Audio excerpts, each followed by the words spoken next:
At the root of a lot of self-doubt and a lot of the reason why we can't move forward in our lives in the way that we want to is because we criticize ourselves a lot. We judge ourselves a lot. And often at the root of that, which is something we don't want to face, it's something that we don't want to really acknowledge because it's such a horrible feeling. And also because I think we're wary that in this era of self-love and self-acceptance, that if we really go down there and discover that we've actually got some self-loathing inside of ourselves, it just feels like we're contradicting everything we stand for. So in this video, I wanted to focus on how to tap through the feelings of self-loathing and even feelings of self-hatred, because they are very real for a lot of us. And it's very, very unpleasant, and they will block your path moving forward. But before I do, hi, I'm Sandra, author of Tapping into Abundance using EFT tapping and the law of attraction to change your mindset and turn your life around. And if you want to do just that, hit the subscribe button and the notification bell so that you don't miss any videos. So self-loathing and self-hatred is certainly something I have suffered from pretty much all my life, and it's a really horrible feeling. It's where all of that, I'm not good enough, I don't know enough, I wish that I was like that person, or this person, it always works out for that person, it never works out for me. You may have a belief that it works out for everybody else, but it doesn't work out for me. And all of these sorts of beliefs that really are linked to that feeling of self-loathing and not being enough. And the belief of not being enough leads to the self-loathing. So it's very, very unpleasant. But tapping on it can certainly help alleviate some of the pain around it, and also bring things up to the surface so that it isn't that beach ball that's being held down under the water and can pop up and cause really quite severe depression and anxiety in relation to it if it's not dealt with. So let's start doing some tapping around the feelings of self-loathing. Karate chop point. Even though I have this terrible self-loathing, I'm okay. Even though I hate myself. There are times when I really hate myself. I'm going to honor how I feel anyway. Even though I have these feelings of self-loathing, not being enough, and hating myself for it, I'm going to honor how I feel today. So tapping on the points. This feeling of self-loathing. I'm not enough. I'll never be enough. I'll never be enough. I don't fulfill my expectations.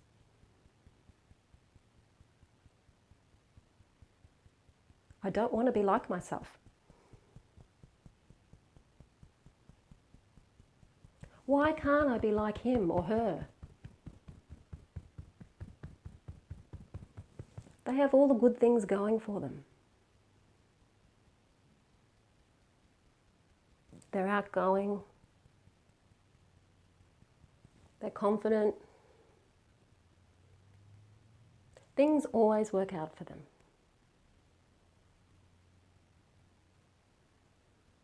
But they never work out for me.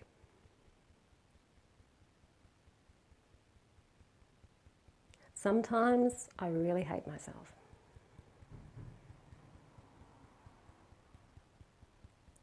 For not being what I think I should be.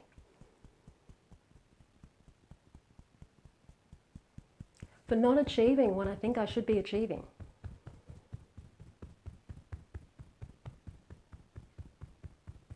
For being what I think I shouldn't be. For all my flaws and weaknesses.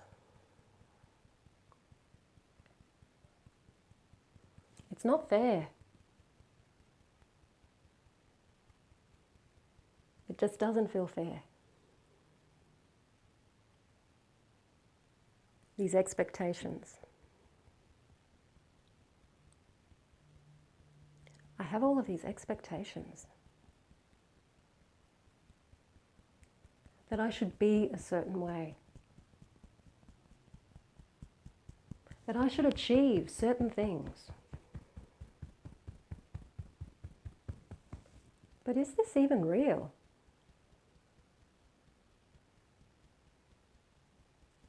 Am I loathing myself and hating myself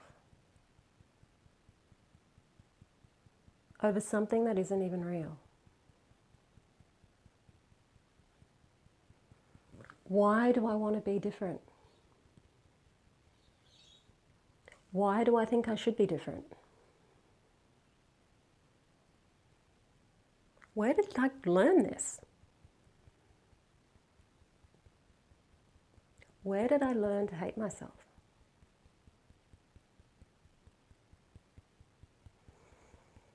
What if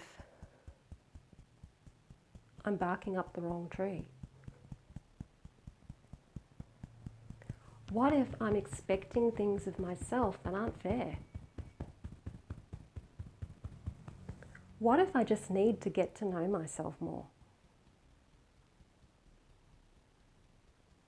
What if I don't even want what I think I should want, or be who I think I should be? What if I'm just comparing myself to other people? What if I'm afraid of who I really am?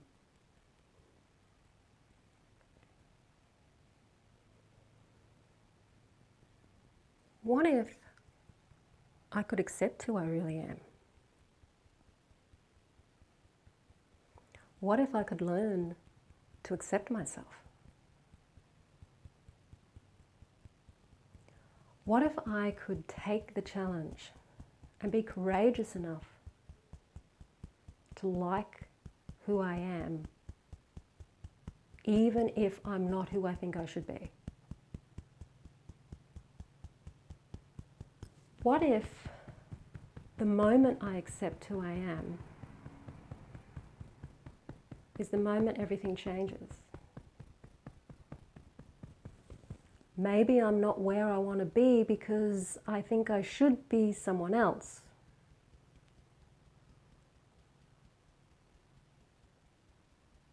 Maybe I just don't know where I really want to be.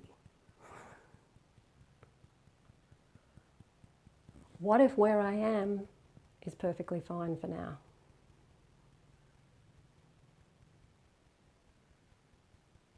What if it's okay for me to be who I am right now?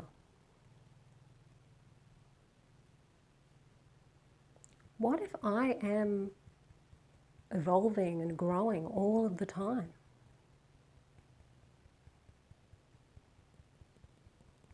All of these questions.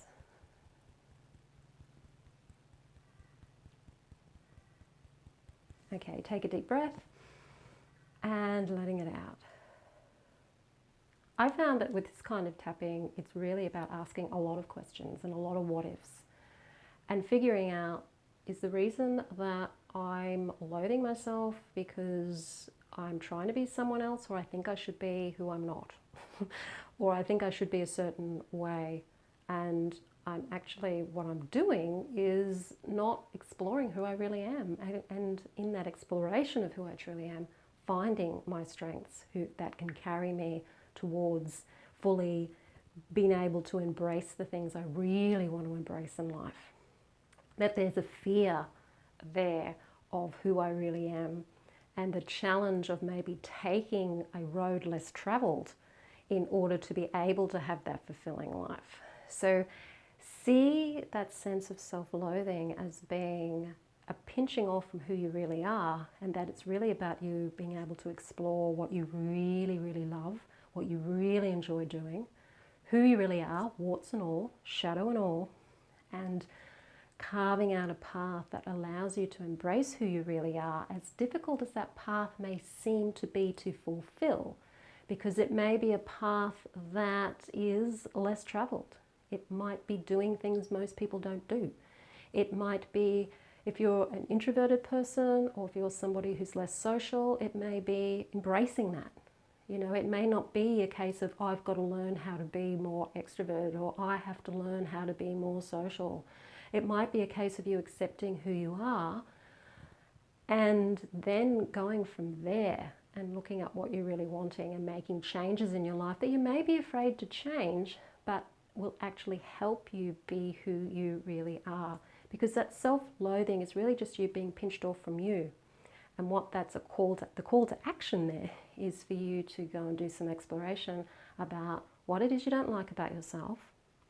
And if you did embrace those aspects of yourself, what does that mean? What kind of a trajectory does that push you towards, and how do you make the most of that, and how do you create through that?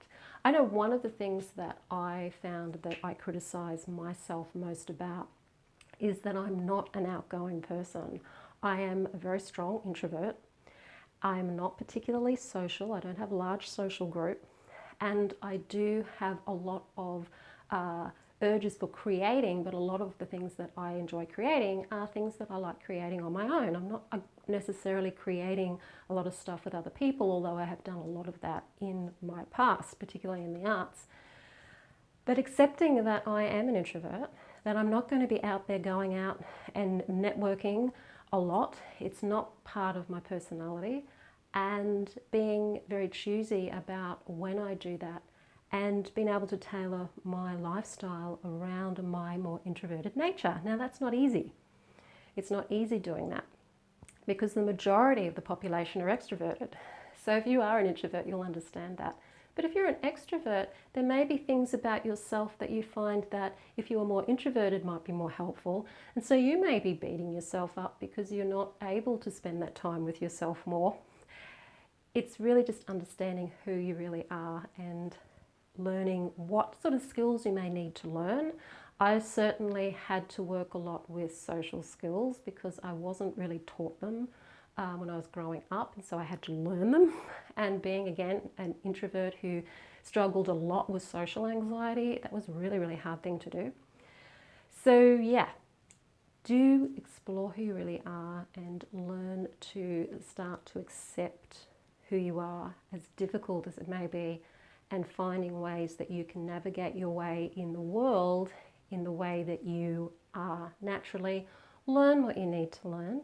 Certainly improve on skills learned. I mean, social skills are very important skills to have, so certainly don't not learn them, but just understand that you're not going to be a party animal if you're an introvert. And if you're an extrovert, you're not going to be a person who's going to spend a lot of time on your own. So just learn to accept who you are. If you are finding that self-doubt, lack of confidence is really upsetting your life, and you do need to work one-on-one with using EFT, certainly book yourself in for a clarity session. My calendar is in the description field below this video. The clarity session is a half-hour session where we get to talk. I get to ask you lots of questions to help you get clear about what's blocking you from moving forward and what you may need to do moving forward. And we can also talk about working together at the end of that if it is revealed that that is a good place to go. So if you like this video, hit the like button, share it with your friends. Don't forget to subscribe. I'm Sandra, and I'll see you on the next video.